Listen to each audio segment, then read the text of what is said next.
Welcome to my channel Bloom wonders kitchen. இன்றைக்கி நம்ம பார்க்க போகிற ரெசிபி ராஜ்மா கறி. இந்த ராஜ்மா கிரேவி எப்படி செய்யலான்னு பார்க்கலாம் வாங்க. நான் ராஜ்மா 8 மணி நேரம் ஊற வச்சு எடுத்து வச்சுருக்கேன்.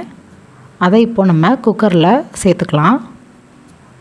குக்கரில் சேர்த்துட்டு ராஜ்மா முழுகிற அளவுக்கு தண்ணி சேர்த்துக்கோங்க. கொஞ்சம் கூடவே கல்லுப்பு சேர்த்துக்கோங்க. இதை சேர்த்துட்டு குக்கரை மூடி வச்சு ஒரு 7 விசில் விட்டுக்கோங்க. நெக்ஸ்ட்டு ஒரு கடாயில் வெண்ணெய் சேர்த்துக்கோங்க. ஒரு க்யூப் வெண்ணெய் சேர்த்ததுக்கப்புறம் வெண்ணெய் நல்லா உருகட்டும். வெண்ணெய் நல்லா உருகி வந்ததுக்கப்புறம் கூடவே ஒரு 3 டேபிள் ஸ்பூன் இதில் எண்ணெய் சேர்த்துக்கோங்க.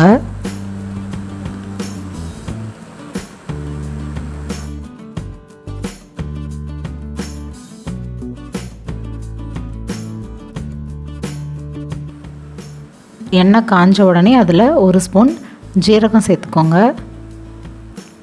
ஜீரகத்தை நல்லா சாட்டே பண்ணிக்கோங்க. ஜீரகம் நல்லா பொரிஞ்சு வந்ததுக்கப்புறம் பொடியாக நறுக்கி வச்ச பெரிய வெங்காயத்தை சேர்த்துக்கலாம்.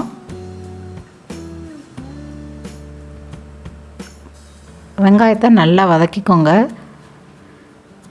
வெங்காயம் நல்லா வதங்கி வந்ததுக்கப்புறம் இஞ்சி, பூண்டு, பச்சை மிளகா, ஒரு 2 பச்சை மிளகா, ஒரு 10 பல் பூண்டு, 2 துண்டு இஞ்சி சேர்த்து நல்லா இடிக்கல்ல இடித்து நசுக்கி எடுத்துகிட்டு வந்துட்டேன். அதையும் இது கூட சேர்த்துக்கிறேன்.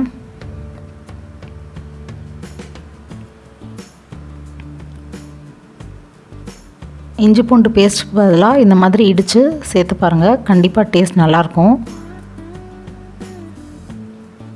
இந்த பச்சை மிளகா, இஞ்சி, பூண்டு எல்லாத்தையும் நசுக்குனதை வெங்காயத்தோடு சேர்த்து நல்லா வதக்கிக்கோங்க. வெங்காயம் நல்லா கிளாஸியாக வந்துருச்சு பாருங்கள். வெங்காயம் நல்லா வதங்கினதுக்கப்புறம் ஒரு 2 தக்காளியை டொமேட்டோ பியூரி பண்ணி வச்சுருக்கேன், அதையும் இது கூட சேர்த்துக்கிறேன். தக்காளியோட பியூரி நல்லா வதங்கி வர அளவுக்கு வதக்குங்க. பாருங்கள், பச்சை மிளகா எல்லாம் தனியாக வந்துருச்சு. தக்காளியோட பச்சை வாசனை போகிற அளவுக்கு நல்லா வதக்கிக்கோங்க. கூடவே 1/4 டீஸ்பூன் மஞ்சத்தூள்,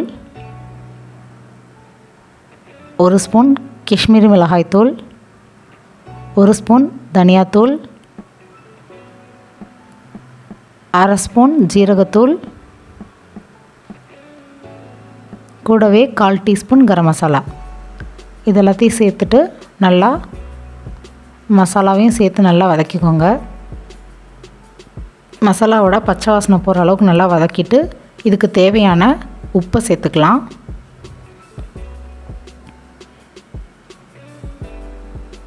உப்பு சேர்த்ததுக்கப்புறம் நல்லா போட்டு வதக்கிக்கோங்க. வதக்கிட்டு நம்ம விசில் விட்ட அந்த ராஜ்மாவை இது கூட சேர்த்துக்கலாம்.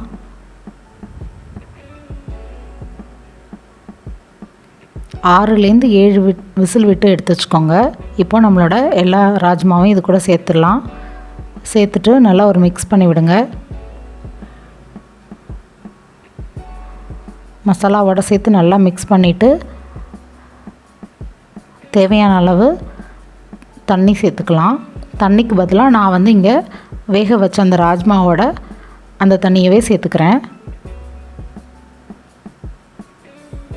நல்லா மிக்ஸ் பண்ணிவிட்டு ஒரு லிட்டு போட்டு மூடி வச்சிடலாம். இது ஒரு 5 மினிட்ஸ் வேகட்டும். இப்போ பாருங்கள், 5 மினிட்ஸ்க்கு அப்புறம் நல்லா கொதிச்சு வந்துருச்சு. நம்மளோட ராஜ்மா கிரேவி ரெடி ஆயிடுச்சு. கொஞ்சம் கொத்தமல்லி தழையை தூவி இறக்கிட வேண்டியதான். பாருங்கள், அந்த சுட சுட ராஜ்மா கிரேவியில் ஒரே ஒரு துண்டு வெண்ணெயை அதில் சேர்த்து சாப்பிட்டு பாருங்கள். உங்கள் சப்பாத்தி அவ்வளோ டேஸ்ட்டாக இருக்கும். சப்பாத்தி கூட இந்த காம்பினேஷன் ரொம்ப டேஸ்ட்டாக இருக்கும். சுட சுட சப்பாத்திக்கு இந்த ராஜ்மா கிரேவியை கண்டிப்பாக உங்கள் வீட்டில் செஞ்சு பாருங்கள். கிரேவியில் சேர்த்துருக்க வெண்ணெயே நமக்கு சப்பாத்தியை அவ்வளோ டேஸ்ட் கொடுக்கும். கண்டிப்பாக இந்த ரெசிபி உங்களுக்கு பிடிச்சிருக்குன்னு நினைக்கிறேன். உங்களுக்கு இந்த ரெசிபி பிடிச்சிருந்துச்சின்னா கண்டிப்பாக லைக் பண்ணுங்கள், ஷேர் பண்ணுங்கள், மறக்காமல் நம்ம சேனலை சப்ஸ்கிரைப் பண்ணிக்கோங்க.